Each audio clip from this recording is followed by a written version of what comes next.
Sawadee-kap. Hello and welcome to Daily Wisdom, Walking the Path with the Buddha. Today is our Pali Canon in English study group, and we're studying the words of the Buddha in Volume 3, Chapters 91 through 100. This volume is titled Foundation in the Teachings. We've got 10 chapters to study today where we're going to be learning the words of the Buddha. Remember, as you're investigating these teachings, you would like to be able to learn them, examine them, investigate them. You would like to reflect on them to independently verify them, and then start integrating them into your life so that you can start experiencing the results of training the mind. So welcome to all of you, whether you're joining for the first time or you're joining regularly. The way that we do this program is we have chapters from our book series that I invite the people in Zoom to be able to read. Once a person has read the individual chapters, then I will actually teach on that particular chapter. And then I'll open up to any and all questions that you guys have. If you'd like to ask questions, you can put that into Facebook, YouTube, or Zoom. In the comment section, I'll be able to see that. But then you can also raise your hand in Zoom and ask any and all questions that you like that way as well, just by unmuting your microphone. So is there someone who would like to read this first chapter? Okay, Yusuf. I'm probably going to pause you at different times, but just so you know that we'll probably kind of take this in sections. Why every practitioner should study the Tathagata's word. Words should be studied, learned, and investigated in the foremost assembly. Here, in this kind of assembly, when those discourses are being recited that are mere poetry composed by poets, beautiful in words and phrases, created by outsiders, spoken by their disciples, the monks do not want to listen to them, do not lend an ear to them, or apply their minds to understand them. They do not think those teachings should be studied and learned.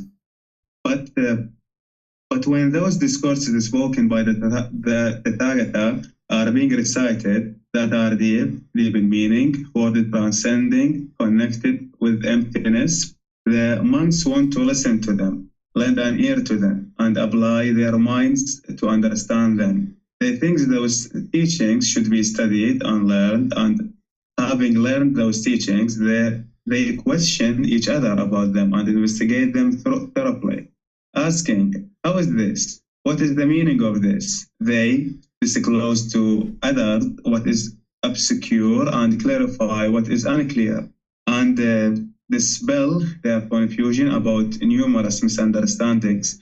This is called the assembly training in investigation, not in conceited thought. Okay, let's pause right there for a second just so I can help students to understand this one. So here the Buddha is describing how when he shares his teachings, they're very deep in meaning. But there's other people who are sharing teachings that is just mere poetry, kind of beautiful in words and phrases, kind of easy on the ears. And what he's saying is those people who are trained in investigation and investigating the teachings, they're interested in learning and studying the teachings of the Buddha. They're not interested in hearing or even diving into these words that are just mere poetry, because that's not what leads to enlightenment. The teachings of the Buddha are describing the natural laws of existence, and they don't sound like poetry. You need to be able to investigate and examine them, reflect on them to independently verify them and practice them. And he's saying that this community that is trained in investigation, after they've heard the teachings, they start investigating them thoroughly, asking, what is this? How is this? Basically, all these different questions. And this is what helps you to eliminate any confusion or numerous misunderstandings. This is just one discourse among others where you can see that the Buddha teaches that it's important to study the true teachings of the Buddha. There's other discourses where he shares even just to get to the first stage of enlightenment, you would need to be able to actually learn the true teachings of the Buddha.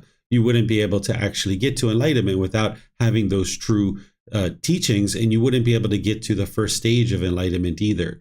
So we might think that during the lifetime of the Buddha, he was the only one teaching, but there were other people teaching as well. So there were different people who were listening to those other teachers, and it was just easy on the ears. And we kind of have that today, right? Where people might just start talking about the clouds and the sunshine and the rays of sun and the rainbows and all these different things, but it never explains how to actually eliminate discontentedness. It doesn't even explain what causes discontentedness. It's just kind of easy on the ears to be able to listen to these kinds of things. So in order to understand the teachings of the Buddha, you need to dive in and sink your teeth into the true teachings. And that's the teachings of the Buddha. And then you need to be able to investigate them and examine them.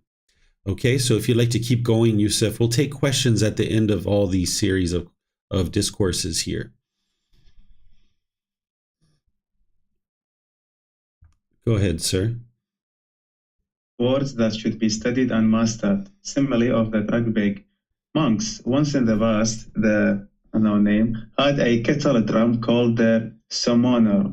When the summoner became cracked, the SARS inserted another bag. Eventually, the time came when the summoner's original drum head had disappeared and only a collection of bags remained. So too, monks. The same thing will happen with the monks in the future when those discourses spoken by the Tathagata that are deep in meaning, word transcending, dealing with emptiness, are being recited. They will not be eager to listen to them, nor lend an ear to them, nor apply their minds to understand them, and they will not think those teachings should be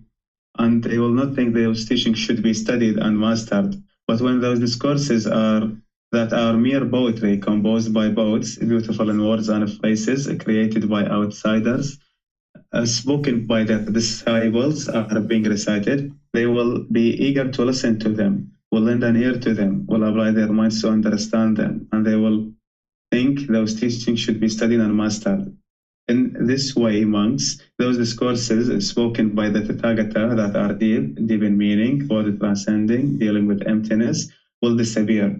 Therefore, monks, you should train yourself thus. When those discourses spoken by the Tathagata that are deep in meaning, word transcending, dealing with emptiness are being recited, we will be eager to listen to them. We will lend an ear to them, will apply our minds to understand them, and we will think those teachings should be studied and mastered. Thus, you should train yourself.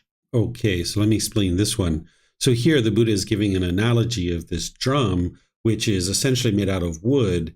And as the wood is cracking, they're putting wooden pegs into the drum in order to kind of take up that space of the crack.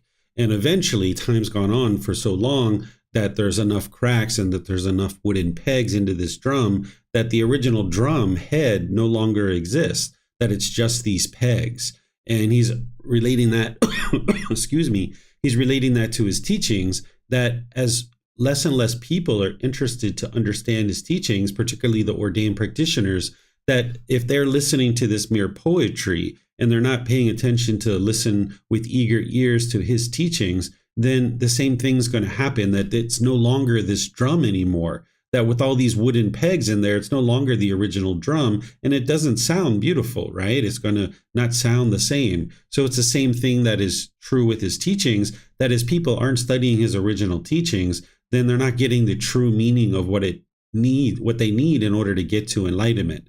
And the Buddha predicted this, and he talks about it in other places too, where there's this decline, this gradual decline of his teachings. And we're in this period right now where ordained practitioners a lot of times aren't even studying the original words of the Buddha, and what they are doing, is up to them. It's their life, it's their choices. But without a really strong ordained community, then the household practitioners don't have the wisdom that they need to be able to then get to enlightenment. So the ordained practitioners listening to the teachings and understanding the true teachings of the Buddha being very strong in the world, we would see more and more and more people getting to enlightenment, not just ordained practitioners, but household practitioners too.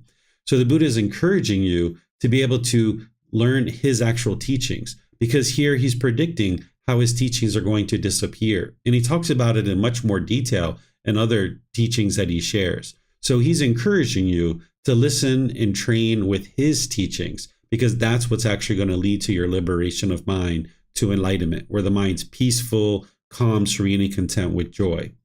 So now, Yusuf, if you'd like to read all the rest of these, you can do that. I won't stop you anymore. Okay. Words from singleness of mind. Agavasena, the Tathagata teaches the teachings to others only to give them knowledge. When the talk is finished, agivisa, then I steady my mind internally, quieten it, bring it to singleness, and concentrate it on that same sign of concentration as before, in which I constantly reside. Words that are just so, not otherwise. From the night he fully awakened monks until the night he attains final nibbana, final enlightenment.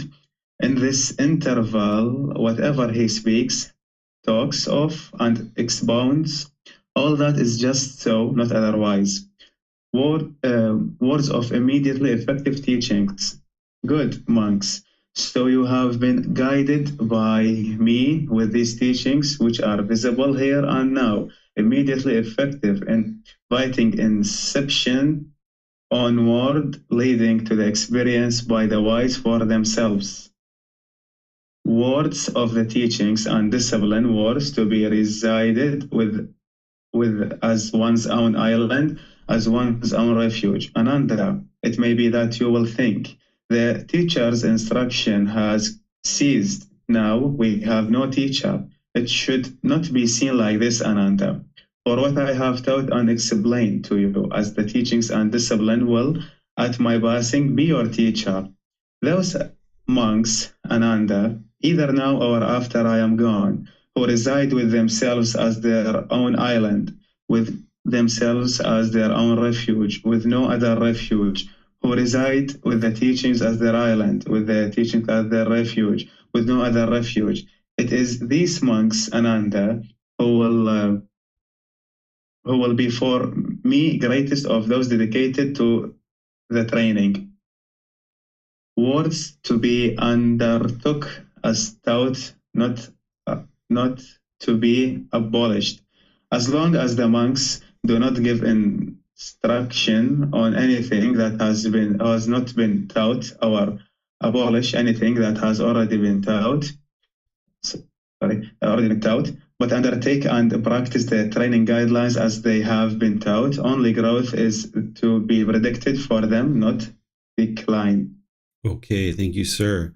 So continuing from where we left off, where the Buddha is talking about this community trained in investigation, not in conceited talk, and then this situation where his teachings would gradually decline because people aren't actually listening to his original teachings, which is what we see today. Here he talks about that once he's taught and he's shared the teachings, he's focusing his mind and concentrating it. He's doing that as he's speaking as well as he's teaching, but then he's just talking about, okay, after he's actually taught, this is what he actually does.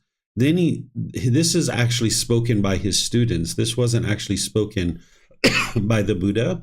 What he's saying here, or what his students are saying here, is that from the moment that he got to enlightenment until the moment that he died, everything that he spoke about was the teachings that lead to enlightenment. He was guiding and helping people to be able to get to enlightenment. And this then from there is where he experiences death of the body, where the body has expired. And we refer to that as final enlightenment. For an individual who has attained enlightenment and then experiences the end of this life, we don't call that death. We call it final enlightenment. And if you guys need to understand what final enlightenment is, just ask me and I'll let you know and I'll explain it to you. Then here they're talking about words of immediately effective teachings. This is where the Buddha is essentially saying that if you learn his teachings, they're immediately effective, right? If you learn and investigate something like breathing mindfulness meditation and you start practicing it, it's immediately effective. You're not going to instantly get to enlightenment, but you can see how it's starting to work on the mind. Or if you learn about loving kindness and compassion and you start being more loving, kind as well as compassionate, then what you'll notice is that this has an immediate effect and it's beneficial. Or if you learn about singleness of mind and you start practicing concentration, you're not going to have a concentrated mind right away. But if you start honing your mind and start practicing singleness of mind, it's immediately effective, helping you. So the Buddha is saying how his teachings are immediately effective because it's the actual truth.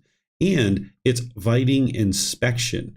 That you'll never see the Buddha saying that his teaching should be believed. Instead, he's saying, come investigate them, come examine them, come inspect them. That's what he's teaching as part of his teachings. So that's what you're trained to do. And that's what I've been teaching you to do, is to learn them, to reflect on them, and then to practice them so that they can be experienced by you practicing the teachings, you can experience the results. Then the Buddha is talking here to one of his students. The Buddha is actually getting ready to die when he actually says this. He talks about this about 3 months before his death, where he's talking to a close student, Ananda, who was begging and pleading with him not to die. And the Buddha was essentially sharing with him that, hey, once I die, you might think that the instruction has ended and that there's no more teacher. But he's encouraging his students not to see it that way, but instead use the teachings that he shared over the last 45 years to actually be your teacher. That it's the words that he spoke, that's the teacher. But then you're also going to need a real life teacher. You wouldn't be able to get to enlightenment by yourself. When he talks about be your own island or in your own refuge, what he means here is take responsibility for your growth and development on the path, that you're not dependent on other people. That just like when you learned how to speak English, for example, you didn't have someone hold your hand and walk you through this. You chose to go to classes, you chose to read books, you chose to do your assignments, you chose to do many number of things in order to learn English. And now because you took the responsibility of your own learning, you are able to speak English. But you had many teachers along the way that have helped you to be able to speak English. So it's the same thing here with the path to enlightenment. You're going to need a teacher to guide you along the path, but you need to take responsibility for your own learning and growth and not put that on somebody else, because nobody else is going to be able to help you to get to enlightenment in terms of forcing you or controlling you to be able to do that. You need to make the choices yourself to be able to get to enlightenment. And then lastly, here he's saying any instruction that he's given, that it would be wise to not abolish that, to not change anything that he taught. So don't abolish anything that he's taught. And also don't give instruction on anything that he has not taught. And if this is the case, if people do that, then only growth will be predicted, not decline, meaning that your life's only going to get better. The condition of your mind is only going to get better. But once you start changing and modifying the teachings of the Buddha, this is where it's really for your harm and for the harm of many people. The Buddha has other discourses where he talks about it in that way. So what he's guiding people to do after him is to not give instruction on anything that he has not taught, and don't eliminate anything that he has taught. In that way, then as people learn and train with these training guidelines, then there'll only be growth and development in the mind and growth and development in your life, moving closer and closer to this enlightened mental state. So let me know if you guys have any questions on any of these discourses here. It's quite a few all at once in this one chapter. It's all helping you to understand why it's important for every practitioner to study the original words of the Buddha. And there's other discourses along these same topics as well. This isn't all of them, but this is a good collection of discourses to be able to see why it's so important to study the original words of the Buddha. So you can put your questions into Facebook, YouTube, or Zoom, or you can raise your hand in Zoom and ask any questions that you like.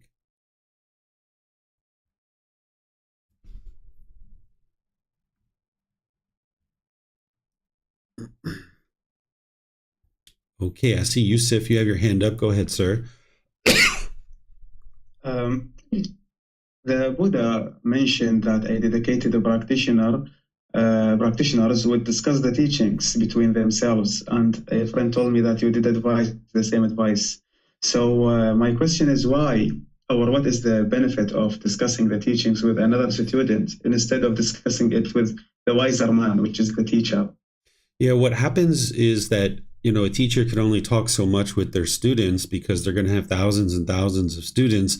The teacher is not going to be able to talk to every single student. So if the students are talking with each other, what this does is it brings the teachings up into your mind. Of course, there's a lot more benefit in discussing the teachings with the teacher, but that doesn't mean you shouldn't talk about them amongst yourselves. And it's not that you're teaching each other. It's just that you're discussing them. And then what this does is it helps to bring the teachings up into the mind, and it helps to be able to then remember them, internalize them, and practice them.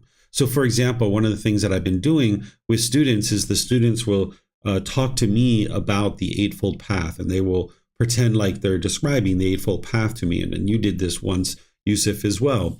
And you guys could actually be doing this with each other. it's like a study group, right? Where like maybe one person is talking about the Eightfold Path and describing it, while another student or two or three can be looking at the discourses of the Buddha and can be confirming for that student whether or not they're understanding the teachings accurately or not based on the original words. So studying together in a study group can actually be really helpful to bring the teachings up into the mind and make them more and more part of the conscious mind, so that then you can actually practice the teachings, because that's where the real results come in. Okay, so the other question is about emptiness, the thing that I'm really curious to ask you about, because before I studied with you, I faced emptiness and studied it on my own, and I thought that emptiness means that the life has no meaning. That's why I maybe was lying in bed for weeks doing nothing, because I thought it mean that the life has no meaning. So I am really curious to know, what does emptiness mean? It relates to the Heart Sutra, if you know that. Yeah, this isn't part of the teachings of the Buddha. The Heart Sutra is part of another tradition of Buddhist teachings, and it's not really confirmed that the Buddha actually taught that or not. What the Buddha is talking about here when he's talking about dealing with emptiness is that if you learn and practice his teachings, it will help you to train your mind and get to a point where the mind is empty of any pollutions of mind. That's what it's going to actually lead to, which is this natural mind where it's bright and radiant and cheerful. Where if your mind is filled up with a bunch of pollution, you're not going to be able to experience that. But if you get to the point where you eradicate these pollutions, we might refer to this as emptiness. Okay, thank you. You're welcome. Okay, let me check. Okay, it looks like Roxanne has some questions. Go ahead, ma'am. Oh, I was offering to read next. Oh, okay, perfect. Looks like we don't have any other questions, so here you go, chapter 92. The Noble Eightfold Path is the wholesome practice instituted. Ananda. I instituted that wholesome practice which leads to complete liberation, to freedom from strong feelings, to elimination, to peace, to direct knowledge, experience, to enlightenment, to nibbana. And what is that wholesome practice? It is the Noble Eightfold Path.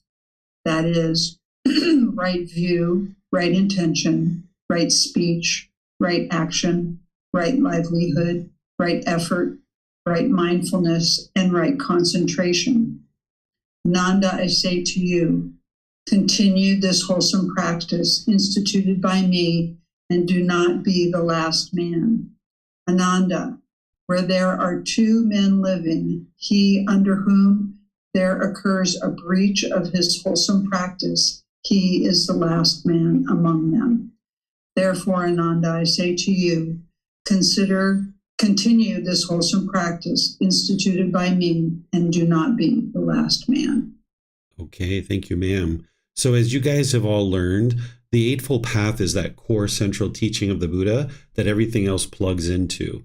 In terms of the path to enlightenment, it's the Eightfold Path that is the path to enlightenment.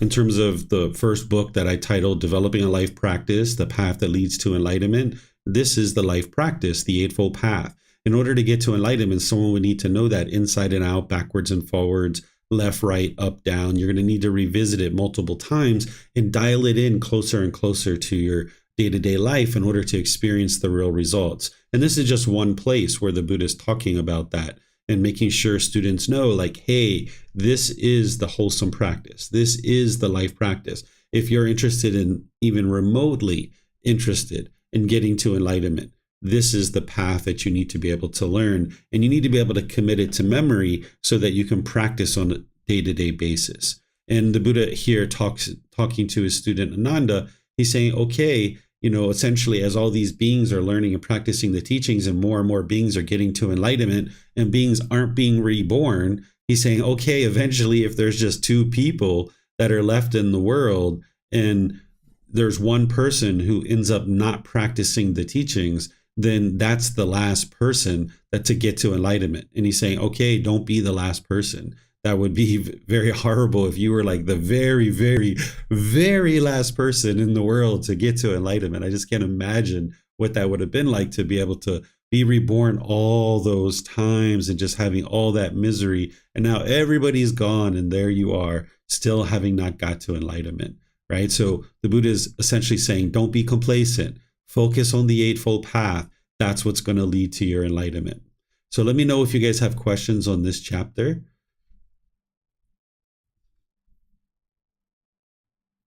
Okay, I'm not seeing any questions anywhere. All right, so let's move to chapter 93. We're moving into the story of the Buddha's last days, where we're going to start studying some chapters where the Buddha is nearing death. Is there someone who would like to read this? Okay, Vibhav, go ahead, sir. Thank you. The Buddha's last days. Sariputta, there are certain ascetics and Brahmins whose doctrine and view is this. As long as this good man is still young, a black-haired young man, endowed with youthfulness, in the prime of life, so long as he perfect in his clear wisdom. But when this good man is old, aged, burdened with years, advanced in life, and come to the last stage, being 80, 90, or 100 years old, then the clarity of wisdom is lost. But it should not be regarded so. I am now old, aged, burdened with years, advanced in life, and come to the last stage. My years have turned 80. Now suppose that I had 4 disciples with 100 years lifespan, perfect in mindfulness, recall of the teachings, memory, and clarity of wisdom. Just as a skilled archer, trained, practiced, and tested, could easily shoot a light arrow across the shadow of a palm tree, suppose that they were even to the extent perfect in mindfulness, recall of the teachings, memory, and clarity of wisdom. Suppose that they continuously asked me about the 4 foundations of mindfulness, and that I answered them and then asked them that they remembered each answer of mine and never asked a subsidiary question or paused except to eat, drink, consume food, taste, urinate, defecate, and rest in order to remove sleepiness and tiredness. Still, the Tathagata's explanation of the teachings, his explanation of factors of the teachings, and his replies to questions would not yet come to an end. But meanwhile, those 4 disciples of mine with a 100-year lifespan would have died at the end of those 100 years. Sariputta, even if you have to carry me about on a bed, still there will be no change in the clarity of the Tathagata's wisdom. Rightly speaking, where it to be said of anyone, a being not subject to ignorance delusion has appeared in the world of the welfare and peacefulness of many, out of compassion for the world, for the good welfare and peacefulness of gods and humans. It is of me indeed that rightly speaking this should be said. Then the Venerable Ananda approached the perfectly enlightened one. Having approached and paid homage, respect while massaging the perfectly enlightened one's limbs, he said to him, "It is wonderful, Venerable Sir. It is amazing, Venerable Sir. The perfectly enlightened one's complexion is no longer pure and bright. His limbs are all flimsy and wrinkled. His body is stooped, and some alteration is seen in the sense bases, in the eye sense base, the ear sense base, the nose sense base, the tongue sense base, and the body sense base. So it is Ananda. In youth one is subject to aging, in health one is subject to sickness, and while alive one is subject to death. The complexion is no longer pure and bright. The limbs are all flimsy and wrinkled. The body is stooped, and some alteration is seen in the sense bases, in the eye sense base, the ear sense base, the nose sense base, the tongue sense base, and the body sense base." This is what the perfectly enlightened one said. Having said this, the fortunate one, the teacher, further said this: "Yuck on you, pitiful aging which makes beauty fade. So much has the charming puppet been crushed beneath advancing age. One who might live 100 years also has death as destination. Death appears not along the way, but comes crushing everything." And now again Ananda, the Tathagata has today at Chapala's shrine consciously and deliberately rejected the rest of his allotted term of life. And when he had thus spoken, the Venerable Ananda addressed the fortunate one and said, "Grant us the privilege, Venerable Sir, to remain during the eon, live on through the eon. O fortunate one, for the good and the peacefulness of the great multitudes, many people, out of pity for the world, for the wholesome and the gain and well-being of gods and men." "Enough now, Ananda. Beg not the Tathagata," was the reply. "The time for making such a request has passed. And again, the second time and the third time, the Venerable Ananda begged the fortunate one in the same words. And he received from the fortunate one the same reply. In that, when a suggestion so evident and a hint so clear were thus given to you by the Tathagata, you would be incapable of comprehending them. If you should have then so begged the Tathagata might have rejected an appeal even to the second time, but the third time he would have granted it. You therefore, O Ananda, are the fault, you are the offense. But now, Ananda, have I not formally declared to you that it is in the very nature of all things, near and dear unto us, that we must divide ourselves from them, leave them, sever ourselves from them? How then, Ananda, can this be possible? Whereas anything whatever born, brought into being and organized, contains within itself the inherent necessity of dissolution. How can then this be possible that such a being should not be dissolved? No such condition can exist. All conditioned things must grow old. Work out his salvation with diligence. The final extension of the Tathagata will take place before long. At the end of 3 months from this time, the Tathagata will die. My age is now full ripe. My life draws to its close. I leave you, I depart, relying on myself alone. Be diligent then, O brethren, holy, full of thought. Be steadfast in dedication. Keep watch over your own hearts. Who becomes tired not, but holds fast to this truth and natural law, shall cross in this sea of life, shall make an end of grief. Thank you. Okay, thank you, sir. So going all the way back here to the beginning, what the Buddha is talking about is, okay, when somebody is young, and it's pretty common that you might have a certain level of clear wisdom or a clear mind. And then as one ages, it's pretty accepted throughout society that as someone ages, their mind deteriorates. But the Buddha is saying that that's not the case for him, that even though his eyes, ears, nose, the tongue, the body, sense bases have deteriorated, his mind hasn't. He still has this clear wisdom that is able to function just like he did prior. So at the age of 80 is when he died, but his mind was just as sharp as it was when it was 35 or 40, that he had trained his mind and uprooted the pollution. So therefore his mind continued to be bright and vibrant and clear, where oftentimes we associate aging and old age with a declining mind. But that doesn't have to be the case. That is the case for someone who hasn't trained their mind. You're going to see as they age, their mind is going to decline. But for somebody who's trained their mind and uprooted their pollutions, their mind is performing optimally. So even though they're aging, they're not going to experience that decline of the mind. So that's one of the benefits and one of the motivating factors to be able to train your mind and get to enlightenment, so that as you age, you don't see this decline in the condition of the mind.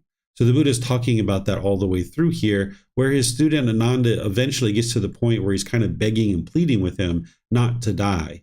And the Buddha says, of course I need to die because everything is impermanent, essentially, is what the Buddha said, that even he himself is impermanent. And then he kind of starts giving some words to his students to help them understand before he dies some teachings, because he wisely let people know 3 months before his death that he was actually going to die. This is how enlightened he was, that he knew 3 months ahead of time, because there would have been students that were really close to him that had gotten to enlightenment and they weren't attached to him, and they were maybe out there sharing the teachings with other people. But then there would have been people kind of on the outer edges who weren't really learning the teachings very closely, and they might have been attached to him. So by giving them a 3 months heads up that he was going to die, this gives them opportunity to ask questions and understand anything they need to understand before he dies. But also it helps them to gradually let go of any potential attachment that they have. This particular student Ananda was with the Buddha for an extensive amount of time, pretty much his entire teaching career, for the entire 45 years. And by the way that it reads here, it appears that Ananda was attached to him, because he never actually got to enlightenment during the lifetime of the Buddha, but shortly after, about 3 months or so, he ends up getting to enlightenment. And sometimes that's what needs to occur in order for you to eliminate attachment to an actual person, is for them to die. If you think about it, when your mom was maybe alive, you had a lot of attachment to her. But now that she's been dead for maybe a period of time, your mind has let go. And this is sometimes what needs to happen in order for someone to let go. But you can actually eliminate attachment while someone's alive. You just need to know how to actually do it. And that would be ideal. But it looks like Ananda didn't have that wisdom. So he didn't let go of his attachment to the Buddha until it was after his death. So the Buddha is sharing here towards the end. He's saying, okay, look after your own hearts. Whenever he talks about the heart, he's actually talking about the mind, because the way that they thought about the mind is they thought about it as being inside the heart. So he's saying essentially, keep watch over your own mind, right? Who becomes tired not, so he who doesn't become tired, or she who doesn't become tired, but holds fast to this truth in these natural laws that you've been learning, shall cross the sea of life, meaning you will get to enlightenment, shall make an end of grief or discontentedness or stress or anxiety or suffering. All of this will be eliminated if you don't allow the mind to become complacent. So let me know what questions you guys have here on this chapter. It's a pretty long chapter, at least from what we typically read, but very detailed and helping you to see certain aspects of the life of the Buddha. Okay, I'm not seeing any questions anywhere. So let's go to the next chapter. This is chapter 94. Is there someone who would like to read this? Okay, we've got a couple of hands up. Vipava, I think your hand was up from before. Is that from before? I have a question. Oh, you have a question? Okay, go ahead, sir. Yeah, so I had asked this question before, but it is clear in this particular chapter that it seems that Ananda had a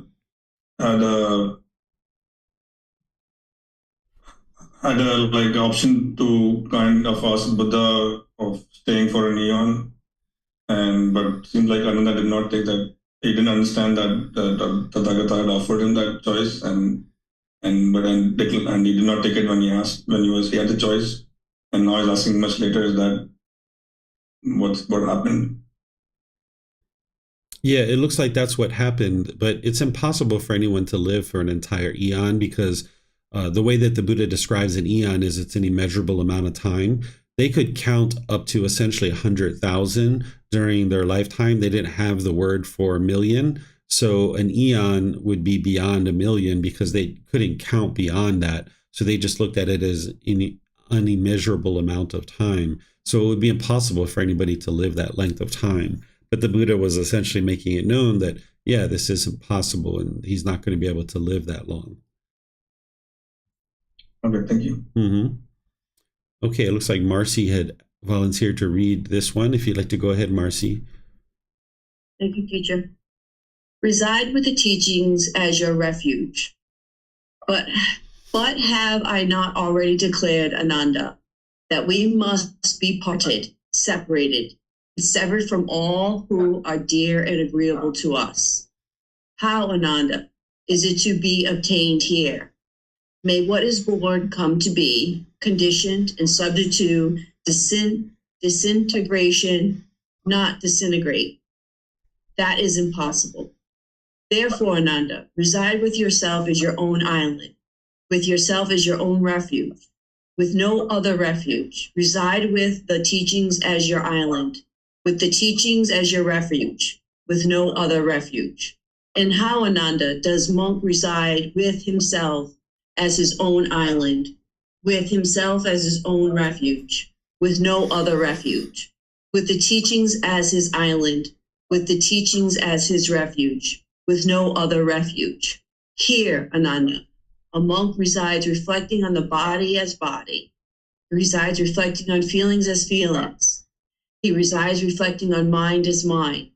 He resides reflecting on mental objects as mental objects.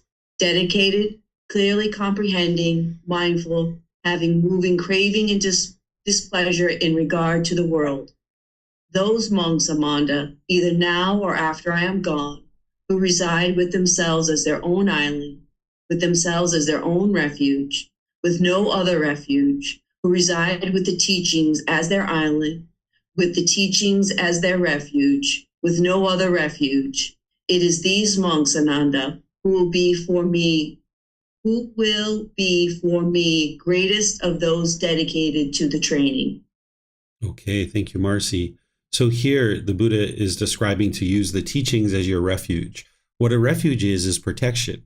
What he's teaching you is how to protect the mind, so that no matter what you see, hear, smell, taste, anything that comes in contact with the body or anything goes through the mind, your mind is fully protected, that you're not going to experience the discontentedness. And he's explaining that to Ananda. This is a continuation of the previous discourse that, hey, I've got to die, essentially, that whatever was born and come to be, it's conditioned, it's going to disintegrate. It's not possible for me to live forever. But while I'm gone and while I'm dying, make sure that you reside with yourself as your own island, your own refuge, your own protection. And the way that you do that is through understanding and practicing the 4 foundations of mindfulness. There's many teachings that you're going to need to learn to develop and get to enlightenment, but it's the 4 foundations of mindfulness that once you dial that in among all the other teachings, because you're going to need the other ones in order to get this one dialed in, this is where things really start to change for you.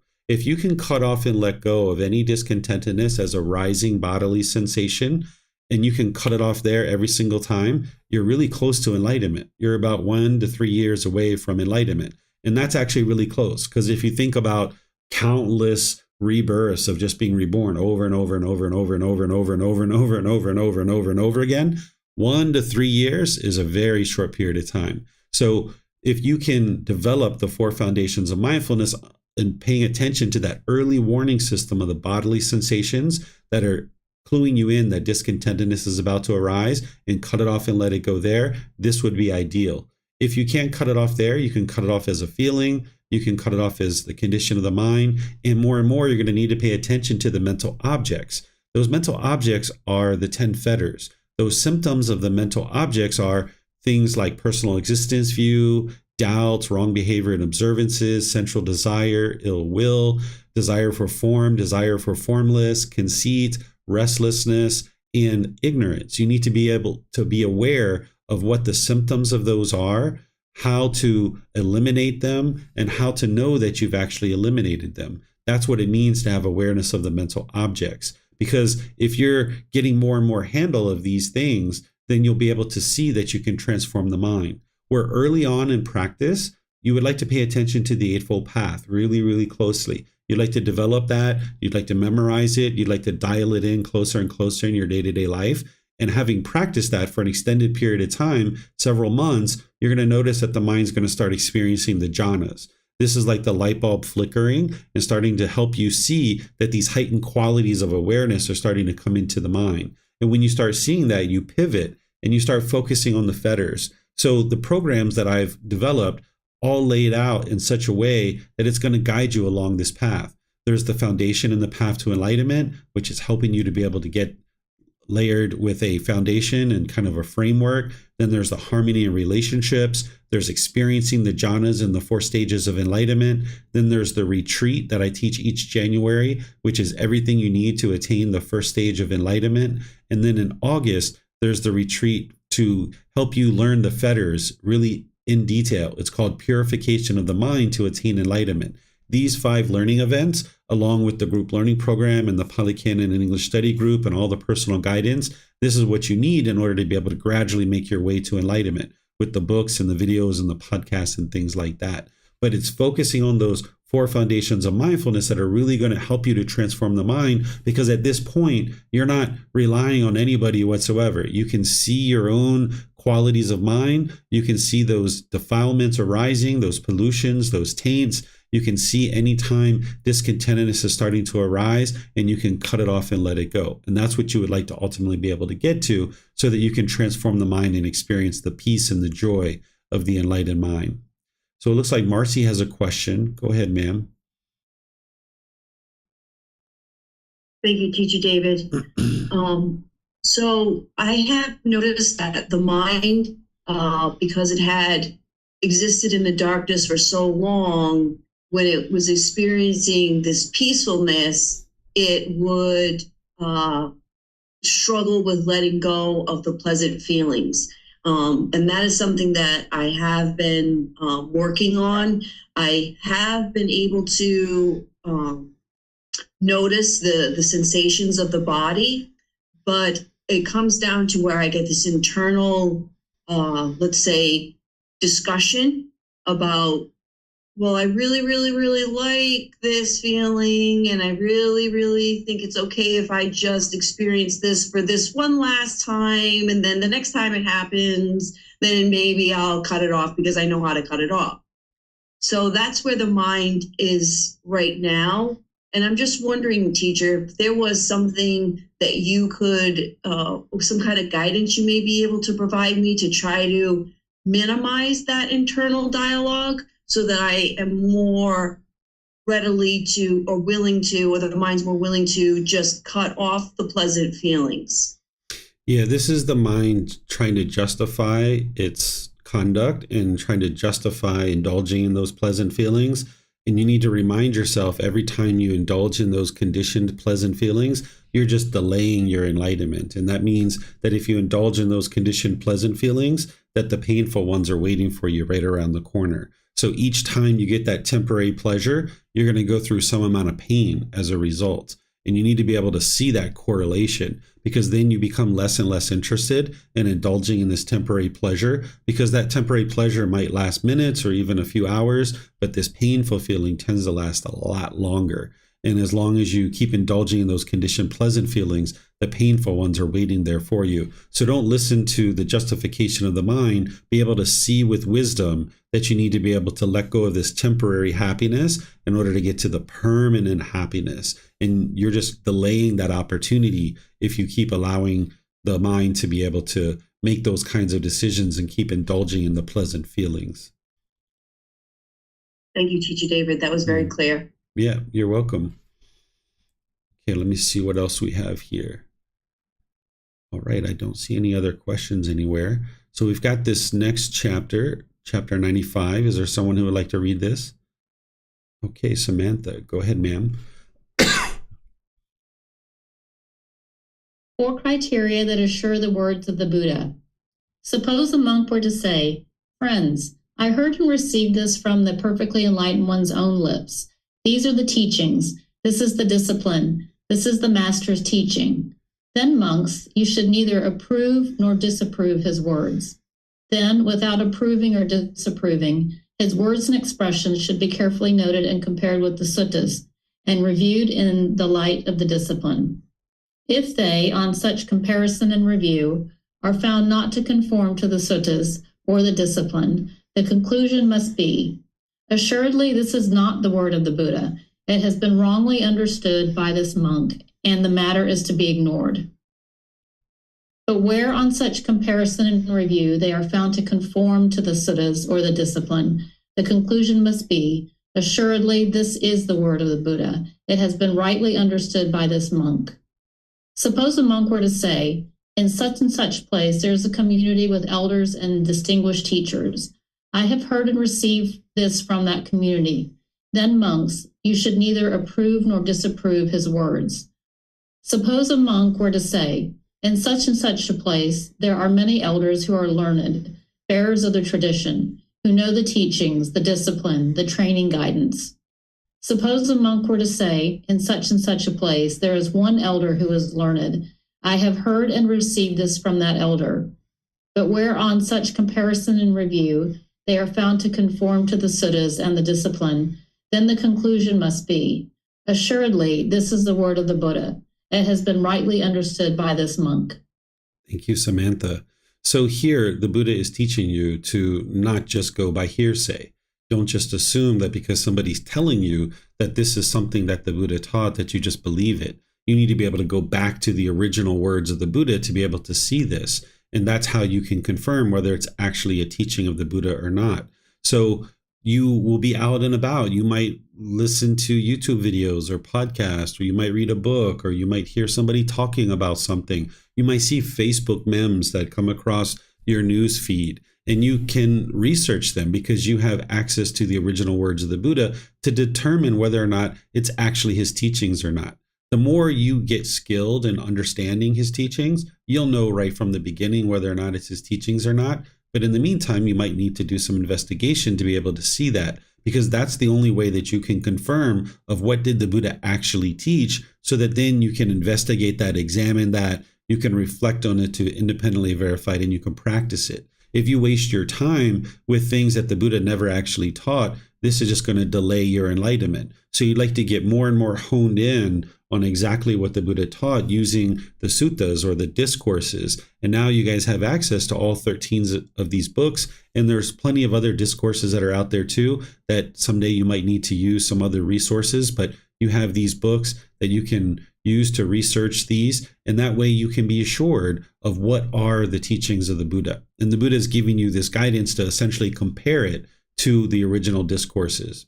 So let me know what questions you guys have here by putting that into Facebook, YouTube, or Zoom, or raising your hand in Zoom.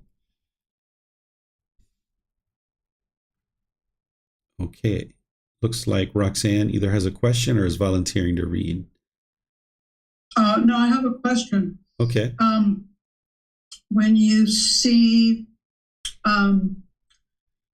outside of your book series, when you see a reference to one of the suttas, is there someplace that we can go to that has all the numbered and lettered pieces in some kind of order that you can look them up at?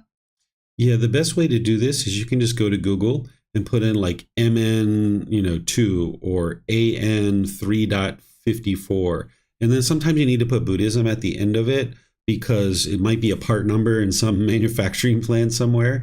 And that comes up instead, right? But if you put Buddhism at the end of it, it'll pop up.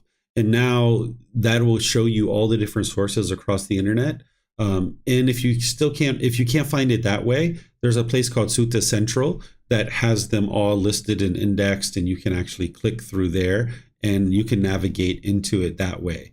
But I suggest you just do a Google search because then you can see all the different sources. And as you're out there reading different sources, you need to keep in mind that people are going to be using words that I don't necessarily use, like they're going to be using suffering.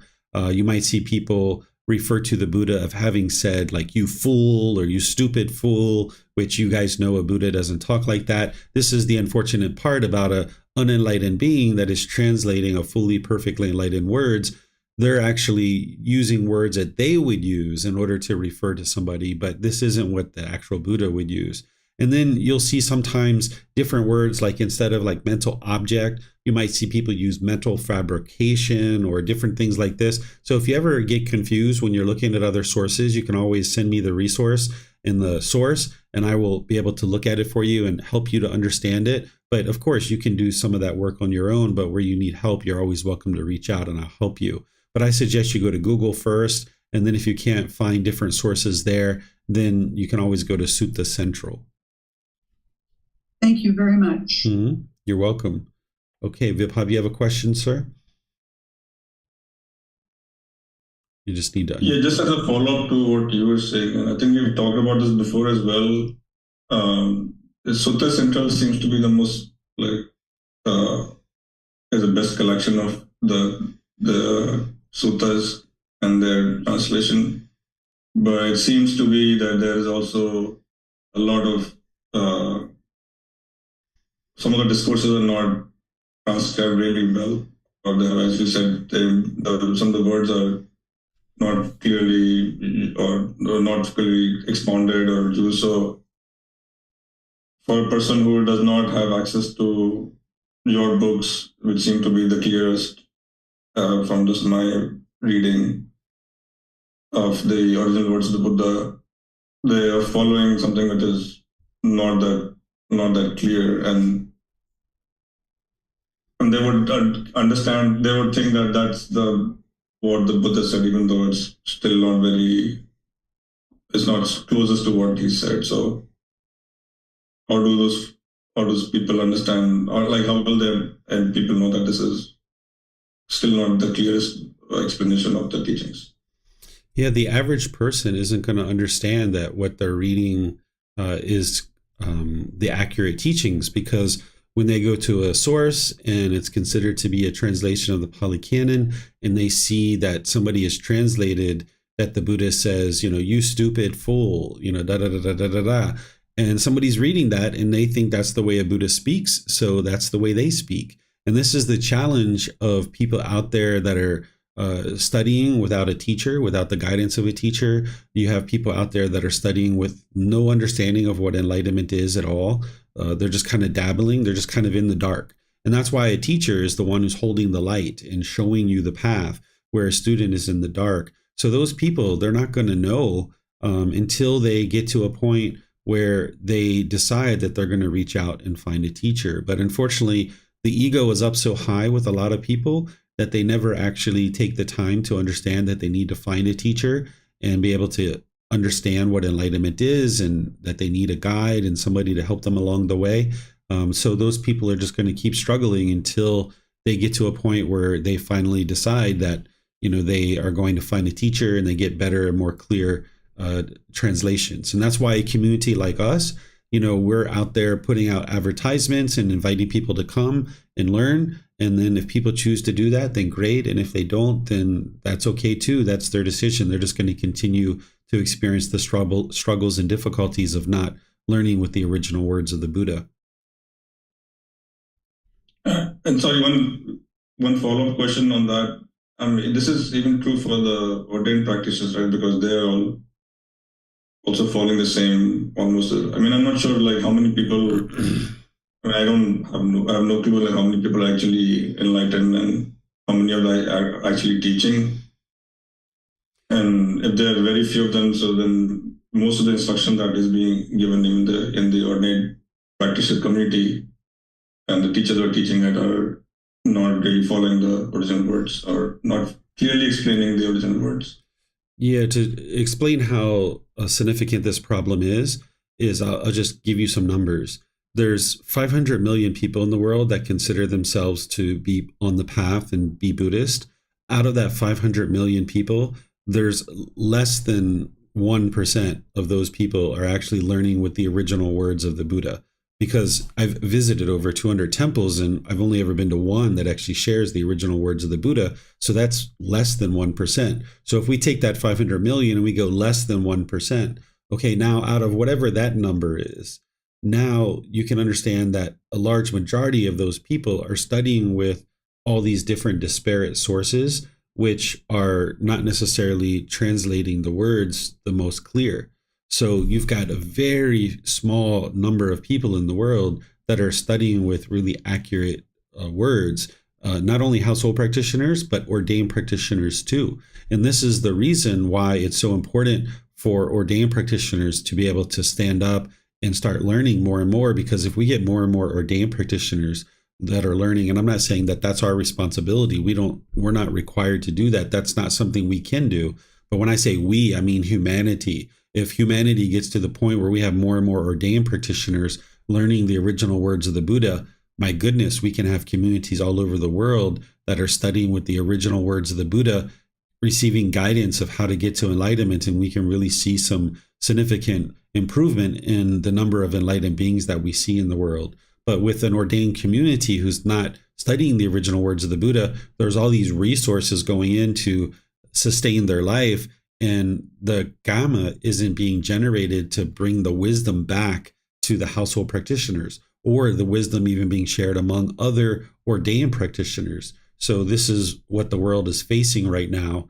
And what our community is doing is focusing on inviting people in, and as people come in, to learn the original words of the Buddha, and then the people can see for themselves. But even in that, sometimes people struggle. People come in and they have all kinds of difficulties within their own mind, and they really struggle even just to learn the original words of the Buddha as well. So even having found the original words of the Buddha, there's some people that really struggle in that regard. So all we can do is just continue to focus on your own growth, your own development, and then where people are interested to join us, okay, great, and we'll continue to go forward and just keep focusing on your own enlightenment. And someday, should more and more people start learning these teachings, wonderful, and they'll be able to use the really clear teachings and the really clear translations. Thank you. Mm-hmm. You're welcome. Okay, looks like Marcy, you have a question, or maybe you're volunteering to read. I was volunteering to read, teacher. Okay, let me just check one more time, see if we have any other questions. No, we don't have anything. So yeah, let's go to this next chapter, chapter 96. the supreme honor and respect. Ananda, prepare me a bed between these twin solid trees, with my head to the north. I am sleepy and would like to lie down. Ananda, these sal trees have burst forth into an abundance of untimely blossoms, which fell upon the Tathagata's body, sprinkling it and covering it in homage, respect. Divine coral tree flowers fell from the sky. Divine sandalwood powder fell from the sky, sprinkling and covering the Tathagata's body in homage of respect. Divine music and song sound from the sky in homage and respect to the Tathagata. Never before has the Tathagata been so honored, respected, appreciated, admired, and adored. And yet, Ananda, whatever male or female ordained practitioner, male or female household practitioner resides practicing the teachings properly and perfectly fulfills the way of the teachings, he or she honors the Tathagata as deep respect and appreciates him and pays him the supreme homage, respect. Therefore, Ananda, we will reside practicing the teachings properly and perfectly fulfill the way of the teachings. This must be your goal and objective. Okay, thank you, Marcy. So here, essentially what the Buddha is describing is this miracle that was performed. He didn't perform it, but this happened in his presence, and one of his students were there, Ananda, right? So the Buddha isn't all conceited about this. It's not like, wow, look at me, I'm so great, blah, blah, blah, blah, right? He doesn't do that. He uses it as a teaching. He uses it to teach Ananda something, that he says, okay, all of this respect and admiration that's giving to me through this miracle, if somebody would really like to respect me, they would learn and practice the teachings. That's the way to actually honor and respect me as a teacher, is to learn and practice the teachings, right? He doesn't get all, caught up in the miracle itself. He focuses on helping this individual Ananda to understand what's important in order to progress forward in life. So here, the Buddha is using this miracle as a way to help people to see that if you really truly would like to respect him or any teacher, it would be to learn and practice their teachings. Even like an English teacher, or if you were learning to be an electrician, right? And this teacher is spending a lot of time with you, one of the best ways to respect that person is deeply study with them and actually practice the teachings that they share. Well, in addition to that, I'd like to share something else with you guys here, that sometimes people think that a ordained practitioner is the only one that can actually get to enlightenment, that a household practitioner can't get to enlightenment. You can actually see it right here in the way that the Buddha is teaching, that both ordained and household practitioners can both get to enlightenment. Because here he's saying whatever male and female ordained practitioner, whatever male and female household practitioner resides practicing the teachings properly and perfectly. So if a household practitioner is practicing the teachings perfectly, that means they're actually enlightened. An enlightened being is a perfect individual. They've evolved to becoming a perfect human being. So here you can see it very clearly that the Buddha is pointing to the fact that household practitioners can practice his teachings perfectly. And this is how you know that a household practitioner can indeed get to enlightenment. And we have household practitioners in the world today that are actually enlightened. So there's no reason why you can't get to enlightenment from the household life if that's what you choose. But you're going to see some people in the world that claim that only ordained practitioners can get to enlightenment. Well, if that was the case, who would actually run the world if everybody was enlightened? Because people know the ultimate goal is for the entire world to become enlightened. Well, if everybody was ordained, who would actually run the world? We wouldn't have taxi drivers. We wouldn't have food servers or nurses or doctors or fire people, the firefighters to put out fire and stuff like this. So, this is where you can see something like that in the teachings of the Buddha. So here he's saying, okay, if you practice the teachings fully, and that's the way to honor him and respect him and show appreciation to him. Okay, looks like Marcy might have a question. Go ahead, ma'am. Thank you, Teacher David. So currently here in the United States, we are coming upon an election, and I have taken the time to evaluate the candidates. And one of the ways I did that, and this may or may not be wise, so this is why I bring it up, is I compared the candidates' platforms, I guess you would say, or the tickets that they run on, or their causes against what the Noble Eightfold Path and what the Buddha would.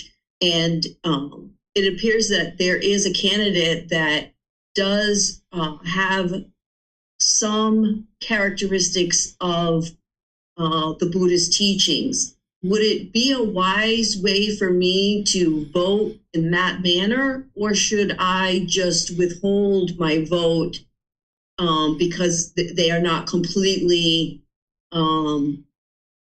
practicing? If I'm making myself clear. Yeah, I understand. What you're doing is wise, but I wouldn't just compare their ticket, like what they say on a website or what their published materials say. I would look at the candidate themselves. That just like I teach you guys how you can determine whether someone's trained their mind for a potential teacher, that you would look for clarity, concentration, deep memory. You're looking for someone whose mind isn't muddled. This is what you would like to look for in a potential candidate. You would like to look for someone who has good wisdom, that is wise and is speaking well. You would like to look at somebody who has wholesome moral conduct and mental discipline. Because if someone has muddle-mindedness, then you can tell that their mind's very polluted. That means that not understanding the natural laws of existence and any decisions that they're making in whatever role they're performing as an elected official, this means that they're going to be making unwise decisions because they don't understand the natural laws, because they're not practicing themselves. So I would encourage you to look at the condition of the person's mind without being judgmental, without looking down on them, but instead looking at the condition of their mind rather than just what's been published about this person, because anybody could have someone in the back office kind of preparing documents and putting those on a website, but you would like to look at the candidate themselves when they're actually talking publicly, when they're making public appearances, not only the things that I've talked about already, but look for loving kindness and compassion, sympathetic joy, look for equanimity, that calmness and composure in the mind, because this is somebody who's going to have a better trained mind. Okay. Yeah, I noticed that one of the candidates I was recognizing, but again, I was battling that, not trying to be judgmental, but I saw an abundance amount of like craving and a lot of self-preservation, if that makes sense. Like a lot of like their actions were more about preserving their own image, I guess is what I would probably say, but I was having a hard time with not holding judgment. But that was very clear. Thank you, teacher. I appreciate that. Yeah, let's talk about judgment and discernment for a moment. Judgment is where you're measuring and comparing somebody. You're looking down on somebody. You're trying to determine what is wholesome and unwholesome for other people. What discernment is where you can look at something and then you can make a wise decision. So if you're looking at two candidates and you come to a certain decision, you're not judging them. You're not saying, oh, this person is bad because of this, and they're really wrong because of this, and they're unwholesome because of that. And now you're out there slandering and gossiping about them and looking down on them. Instead, you're like, let me look at this. Let's take it this way. Let's look at these two trees. Which tree is the most healthy? Which one, if we needed to uproot it and move it to my yard, which one would I like to move? Okay, this tree over here looks like the leaves are brighter, the bark is in better condition, has a better root system. Okay, let me bring this tree over here. And it's not to say that this other tree is bad or that you're looking down on it. It's just like, hey, this is a better specimen, and let me bring this into my yard, right? Where this tree over here, you're just looking at it through discernment, through wise decision making. You're not looking down on it. You're not degrading it and disparaging it. You're just making a wise decision about this tree over here. Thank you, teacher. That was very clear. Yeah, you're welcome. Okay, Vibhav, you have a question? Yeah, actually, I had a similar question to Marcy. I was wondering if you're not able to vote without attachment, should you even be voting? I'm not saying I'm not trying to be rhetorical or anything. I'm just thinking out loud, because then you're trying to, like, you're doing it out of some craving that you want certain person to be the leader of the country or whatever, right? So remember oh, sorry, I thought you were done. You have those long you have those long pauses. You have those long pauses between the way you speak. I see it on the podcast. That was the first question. Yeah. Okay. So remember, there's two ways to eliminate a craving. You can cut it off and let it go, eliminating it from the mind, but you can also fulfill it too. That's another way to actually eliminate a certain craving. So just because the mind's craving doesn't mean you shouldn't do this particular thing. There's the potential, like you've heard me give the example of like someone who always wanted to go to the Philippines.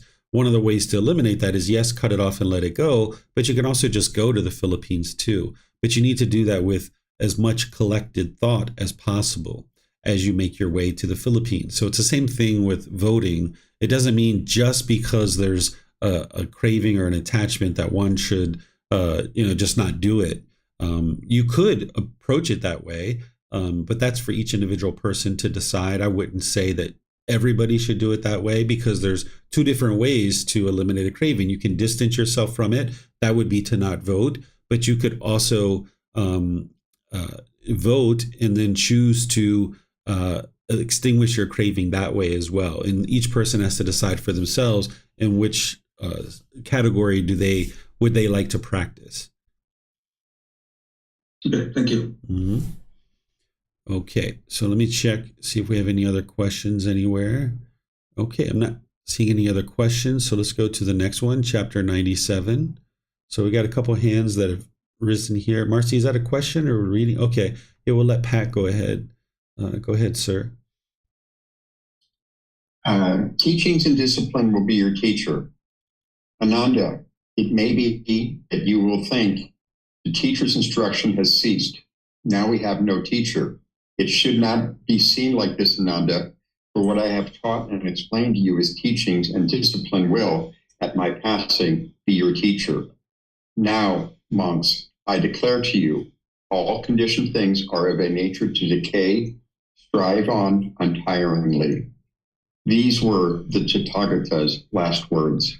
Okay, so this one we pretty much already discussed, but let's talk about this part here where the Buddha is basically giving his last words. His very last words are the first teaching that you need in order to get onto the path to enlightenment. When he says all conditioned things are of a nature to decay, that's him teaching impermanence. His very last words were an actual teaching. So he taught from the time that he got to enlightenment until his very last breath, because a Buddha would be wise enough to know that their last words are going to be very impactful and well studied across the world. So he ensured that his very last words were the very first teaching that somebody would need to be able to get to enlightenment.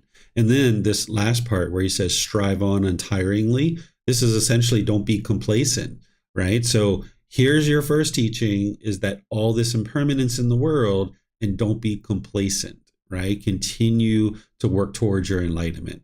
That's what he's teaching you here. Any questions on this one? Okay, I don't see any questions anywhere. So let's go to the next one. There's a lot of details here. I've got a lot of details here about death and the Buddha's death. You can read this. I've even got an essay in here from a doctor who is explaining exactly how the Buddha died based on the discourses and his knowledge as a doctor. So this is really good reading. If you guys haven't read this, it really helps you to understand a lot about death and the Buddha's death himself. So let me get all the way down here to the next chapter. Sorry, there's just a lot here. Chapter 98. And Marcy's volunteering to read that. Go ahead, ma'am. Thank you, teacher.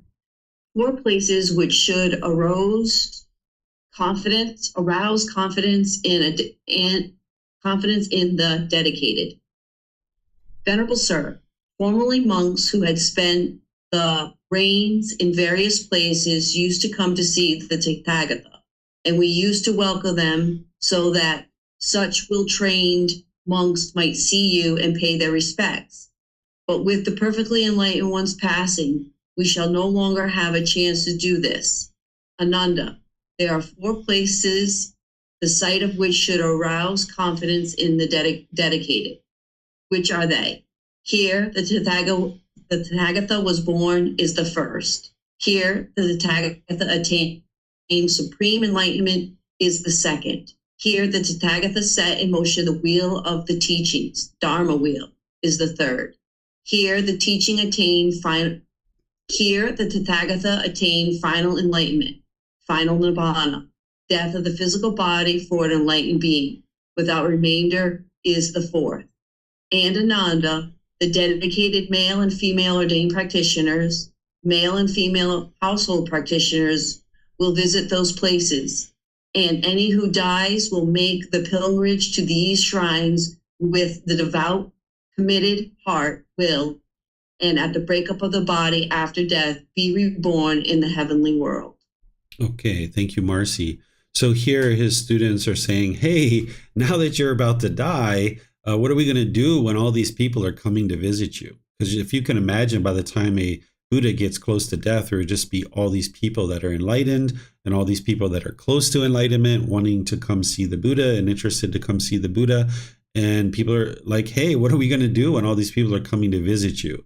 And the Buddha says, oh, there's these 4 places that they can actually visit. The first one is where he was actually born. That's the first one. The second one is where it's considered that he actually attained enlightenment. And that's the tree that we all know about in Northeast India. That he actually attained enlightenment over a 6-year period, but it's that tree that's designated as the location where he attained enlightenment.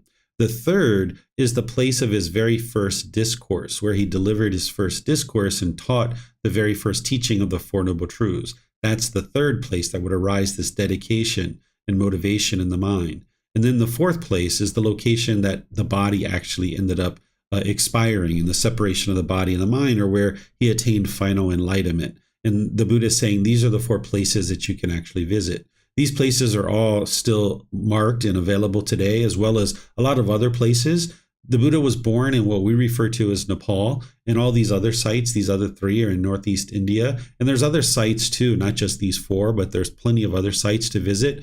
In fact, I was talking with Vibhav recently when we were down in Mexico, and he was suggesting that maybe we should all take a trip and go to these places and do like a 10 or 12 day retreat. You know, we could take like a bus tour, a train tour. We could go around to all these different places and do like a retreat where we're meditating and you guys are learning, and I can be teaching you along the way of these different sites, because there's more than just these sites. There's plenty of others as well. And I actually organized a tour at one point, but we never ended up doing it.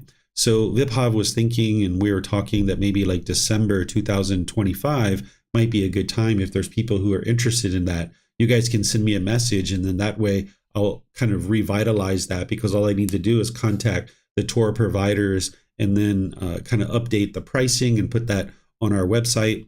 And we can all kind of plan to do that, or not all of us, of course, but those who are interested in going. So that's something that you guys can think about and let me know by a message or something like that if you'd be interested to do that.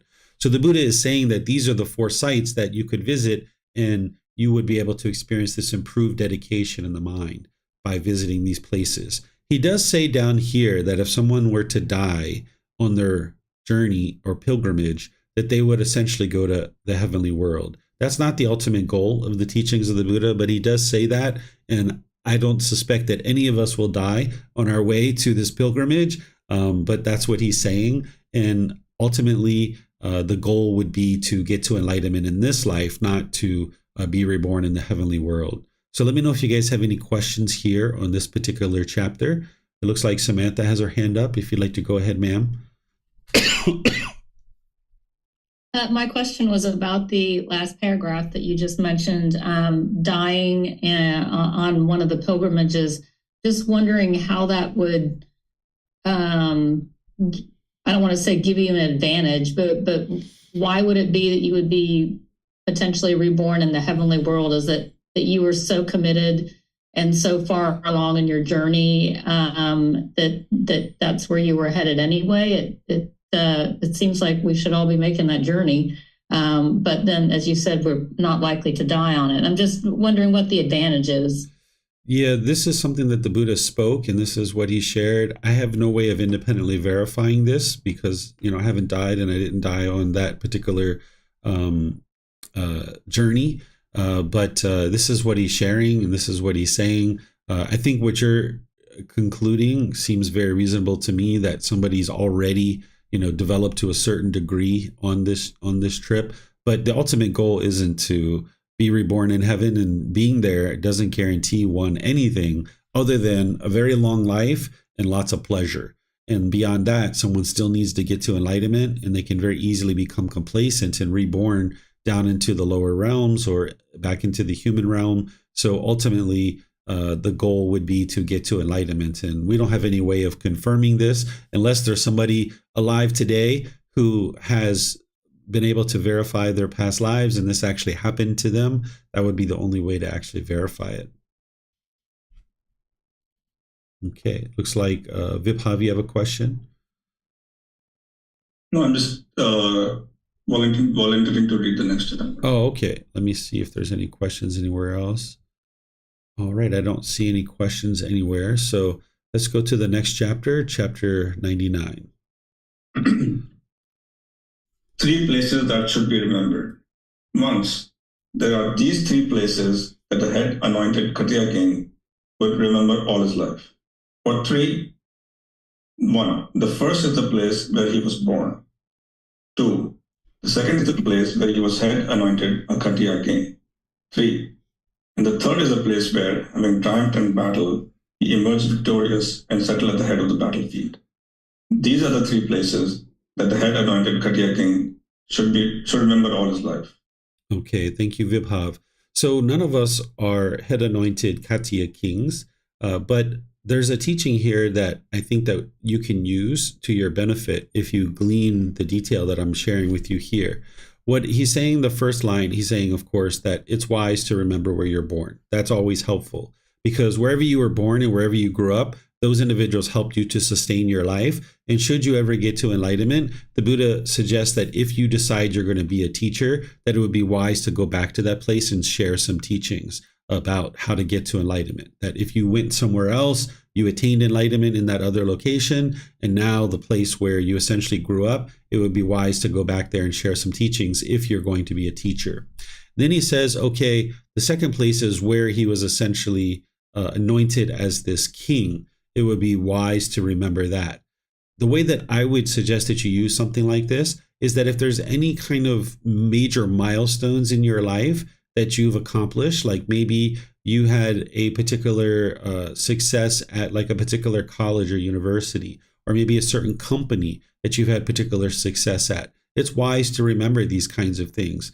Because those are the individuals that helped you to achieve that success. Even though we tend to grab onto success as if it's something that we did ourselves, any kind of success that you've experienced, there's been many people involved in that, and it would be wise to remember these kinds of things. And then that's the same thing with the third one here, is what I suggest you do is that you remember the people that have helped you to get any kind of success in your life, no matter what it is, no matter how big or how small. And then you show your appreciation and gratitude to those individuals, because then you will be prepared to, of course, have less and less ego. You'll be showing respect. You'll be having generosity. This is going to promote wholesome qualities in your mind. And then also those individuals who have helped you in the past, seeing that you're very appreciative and very respectful, they're going to be more than willing to help you in the future too. You should never practice generosity with an expectation that someone's going to do something for you. Instead, what I'm teaching you to do is to just have appreciation and gratitude for the people that have supported you in life.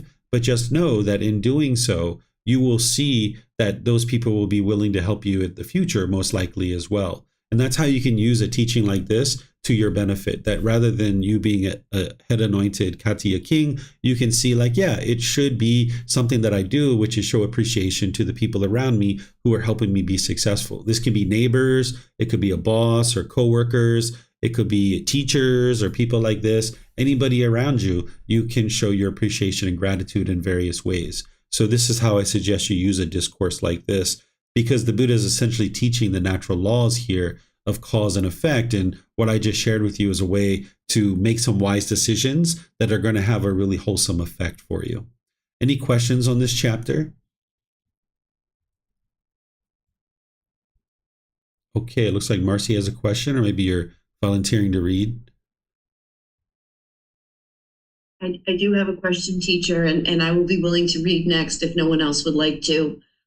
Teacher, how would you show appreciation to a being that is no longer here in the physical human realm? I've had a couple of clients and a teacher that has passed that I have great appreciation for because they helped me in this journey, along the way. So how would you do that for someone that's no longer here? So the Buddha teaches that when our parents die, it would be wise for us to practice generosity and give out gifts in order to honor them. And we give out gifts in their name. So like, purchasing things and handing those out or making donations on their behalf.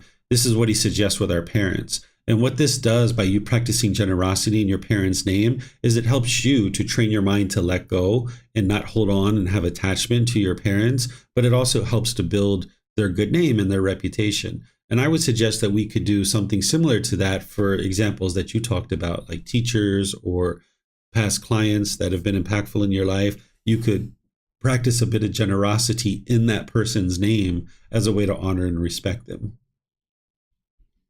Thank you. You're welcome. Okay, so let's go to the next chapter. This is the last one here, chapter 100 for the last one for today. And Marcy, did you say you'd like to read that one? Sure. Okay, go ahead. Birth is the origin of discontentedness, the union of these three things. Monks.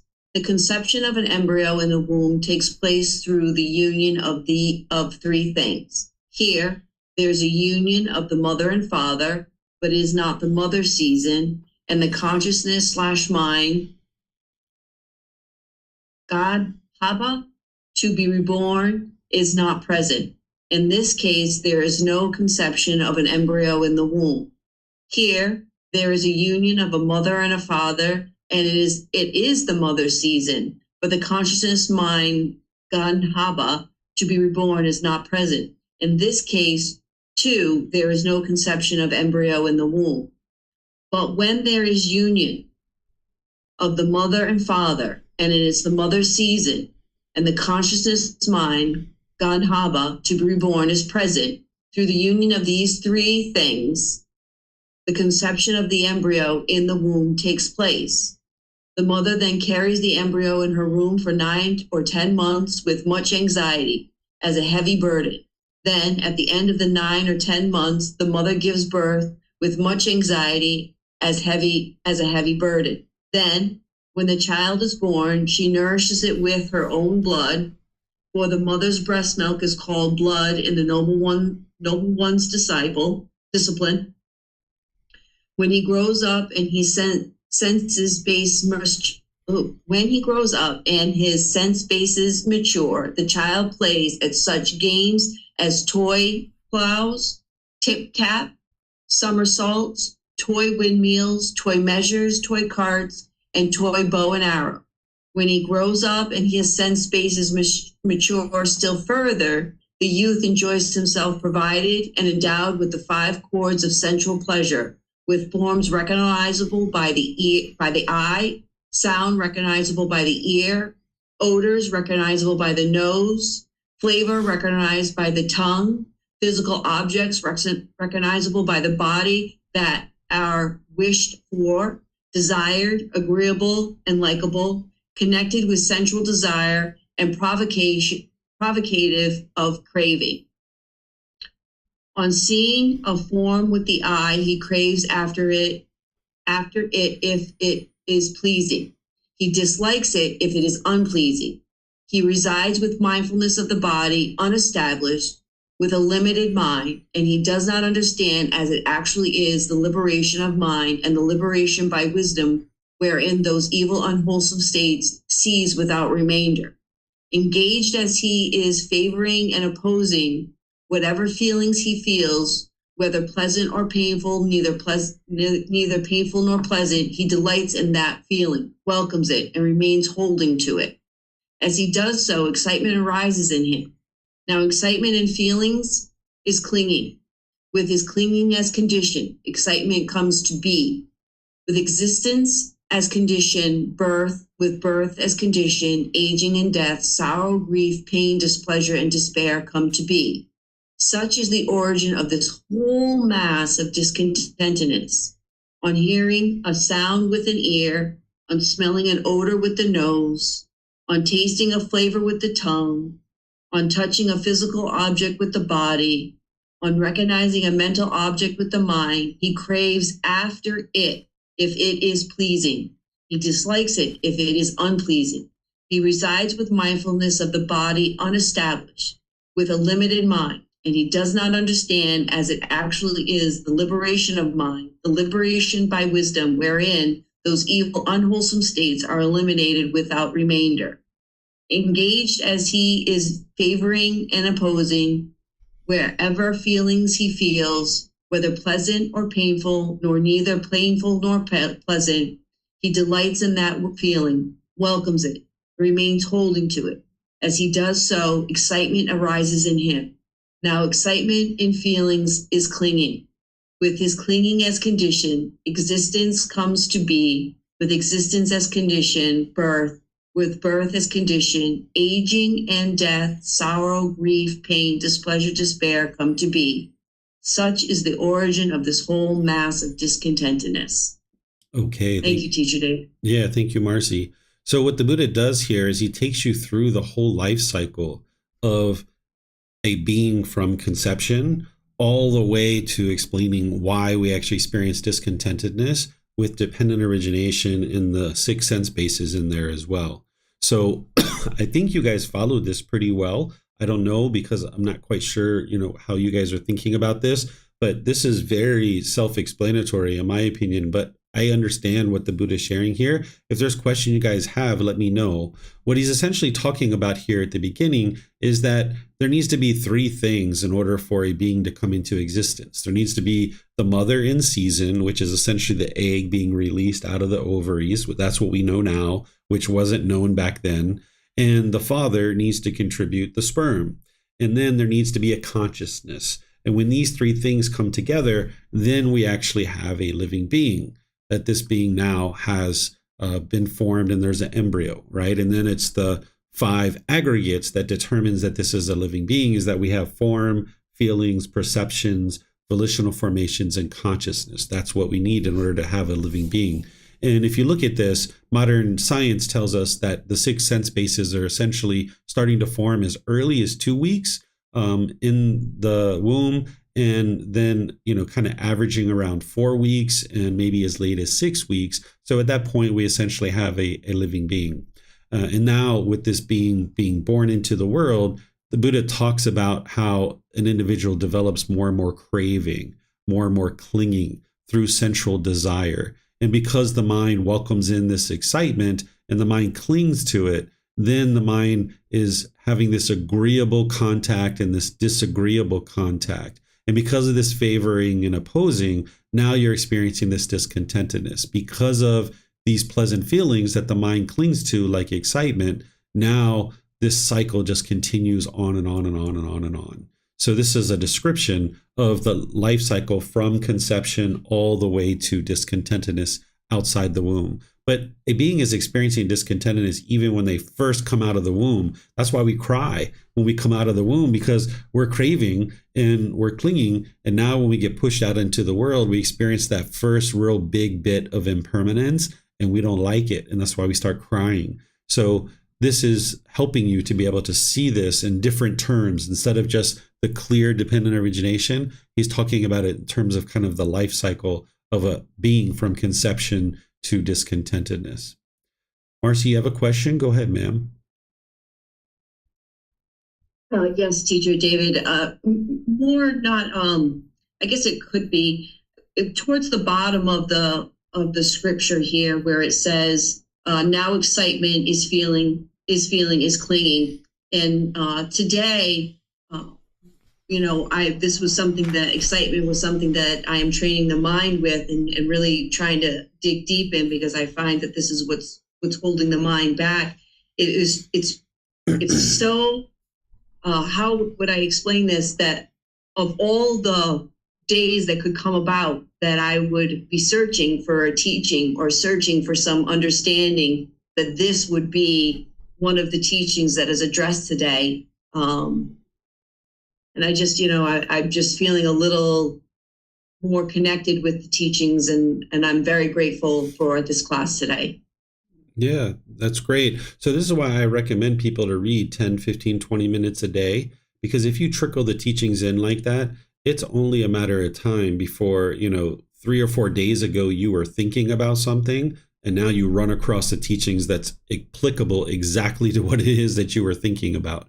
Or you're reading certain teachings that 3 or 4 or 5 days from now, you're going to run across that situation and you actually have the wisdom to deal with it because you've been trickling these teachings into the mind. And this is one of the beauties about the teachings of the Buddha, is having the right teaching at the right time. And if you're gradually making your way through the book series like this, 10, 15, 20 minutes a day, reading the words of the Buddha and the words that I share, you're going to gradually build up your wisdom more and more and more. And since you've mentioned it, let me just hone in on this excitement, because sometimes people really have a lot of issues with this, that this conditional pleasant feelings of happiness, excitement, elation, thrill, exhilaration, euphoria, these are the things that we chase after with our craving and our clinging. We chase and chase and chase in the unenlightened state. And now learning on the path to enlightenment that one is letting go and eliminating the causes and conditions that is producing that. People oftentimes struggle with that. Not that you've mentioned this, Marcy, but sometimes people oftentimes struggle with that. And it doesn't seem very intuitive, because that's what we're so used to, is chasing after things, getting our excitement, but we don't see the painful feelings waiting on the other side. So what the mind needs to do in order to get to enlightenment is it needs to learn how to enjoy something and have nothing but fun and enjoyment without these conditional experiences, that the mind can only be happy if it gets this particular thing. That's the conditional experience.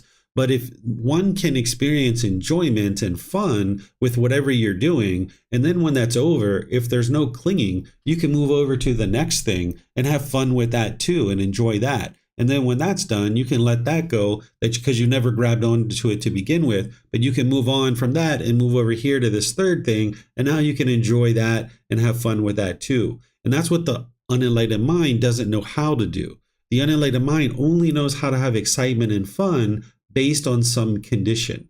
So as you guys are journeying towards enlightenment and you're eliminating your craving and your clinging, and your mind is being restrained, and you're experiencing less and less of these conditioned pleasant feelings, you can feel a little bit mundane for a little bit. Sometimes the mind goes through that, but you can brighten that up and get to the point where you can learn how to enjoy and have fun, but there's no conditioned feelings in the mind, that the mind is just always having fun no matter what you're doing. If you're walking down the street, if you're driving in your car, if you're stuck in traffic, if you're standing in line at the Department of Motor Vehicles, no matter what you're doing, you can just have a cheerful disposition in the mind, and the mind is gladdened and brightened. That's what you would ultimately like to get to. So if at any point you guys see with your mindfulness that your mind is not cheerful and bright and it's not glad, that's where you apply right effort to brighten up the mind. That's where you see that condition of the mind that it feels a little bit dull. You'd like to brighten it up and bring it to the middle, but you need to be sure you don't overshoot that and take it into that conditioned excitement. And this will help you more and more to stay in that middle, so that ever you see the mind is kind of dull, you brighten it up and bring it to the middle. But if you see it's overactive and excited, you bring it down to the middle where there's more calmness and composure. And now more and more the mind can stay right there in the middle, and you can experience this for a permanent mental state, that the mind is enlightened. And more that you keep your mind in the middle, the more it will stay there. So learning how to have fun and enjoy something without conditioned pleasant feelings is something that the mind needs to learn how to do. And that takes a certain amount of time. And of course, it involves eliminating craving and clinging as well. Okay. I don't see any questions anywhere else. So what I'm going to do here is just end by thanking all of you guys for reading. Thank you for your questions. Thank you for your dedication and interest to learn. If you've been learning before class and after class, you're reading these books, this is outstanding. This is the way to show respect and gratitude to the Buddha for his teachings. He spent 45 years sharing these teachings, and they've been around for 2,500 years. And here you are being able to learn them exactly the way that you can in order to be able to understand them and then be able to progress closer and closer to enlightenment. So thank you for your dedication and diligence, because it's helping you, it's helping all those close to you, and it's helping all of humanity. Next week, we're going to move into the next 10 chapters. We're going to be in chapter 101 to 110. So if you guys would like to read those before or after class, you're more than welcome to do that. And then tomorrow in our group learning program, we're going to be in the second class of the very beginning of the group learning program. I just restarted it last Sunday. And now tomorrow, we're going to be studying the Four Noble Truths and right intention. So we're going to be studying right view and right intention, that first wisdom section of the Eightfold Path. So if there's anybody who would like to attend that, either you or your friends or family, you're welcome to attend through the live stream that I'm going to do from the temple at 9 a.m. on Sunday morning. And 9 p.m., I'm going to do it from here at home.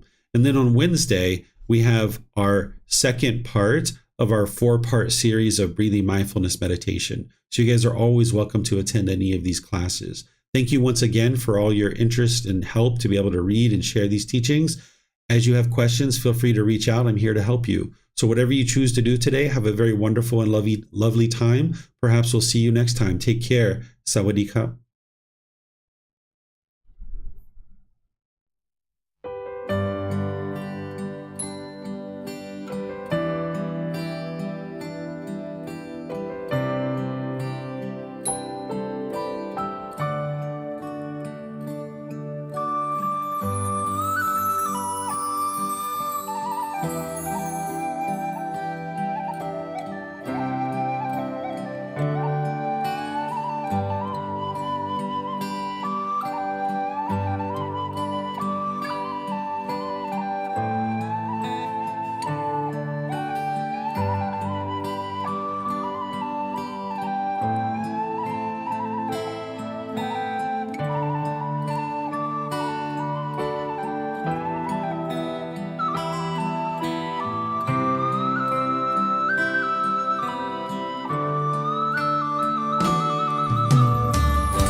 Thank you again for watching. Enjoy your meditation. Look forward to seeing you online and answering any questions that you might have. Thank you so much.